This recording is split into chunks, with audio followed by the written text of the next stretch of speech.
7h49, Europa. Agora, uma lei proibindo voos comerciais de curta duração entrou em vigor na França na última terça-feira, 2 anos após ser aprovada no Congresso. A legislação foi comemorada pelo governo, que chamou a ação de inédita.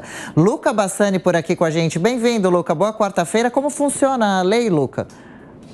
Bom dia, Adriana, Thiago, a todos que nos acompanham. É uma lei que foi aprovada no ano de 2021, ainda durante aquele período em que a pandemia fez com que grande parte dos voos comerciais dentro da Europa fossem cancelados ou até mesmo inexistentes por conta do baixo fluxo de turistas e também de trabalhadores entre um país e outro. A gente vê que a França aprovou essa lei que proíbe voos que tenham duração muito curta ou que possam ser substituídos por uma viagem de trem de até 2h30. Portanto, ligações de avião que costumeiramente existiam entre, por exemplo, Paris, Bordeaux, ou até mesmo Paris e Nantes, deixarão de existir porque, segundo o governo, há maneiras mais verdes de se alcançar essas cidades e com uma duração não tão longa. A França detém um sistema bastante amplo e rápido de trens.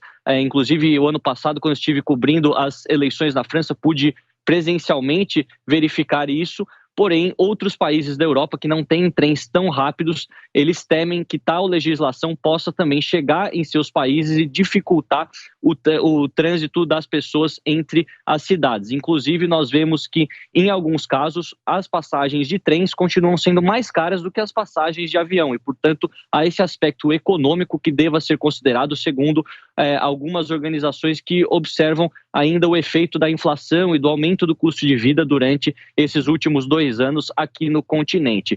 O presidente Emmanuel Macron e seu governo comemoram essa medida como algo inédito, porém outros movimentos ainda mais verdes ainda do que aqueles que estão já presentes no governo de Macron disseram que essa medida talvez não seja o suficiente, talvez teriam que ampliar para cancelar também os voos que poderiam ser substituídos por 4 horas de trem, algo que divide opiniões, mas é uma tendência. Inclusive, a gente vê aqui na Alemanha, onde os trens não são tão rápidos quanto na França, muito se fala sobre a substituição de algumas linhas de trens para torná-los mais eficientes e fazer com que a ligação entre cidades grandes e também onde há um fluxo muito grande de pessoas, como Munique, Colônia, Hamburgo, Berlim, possa ser substituído no futuro por trens apenas.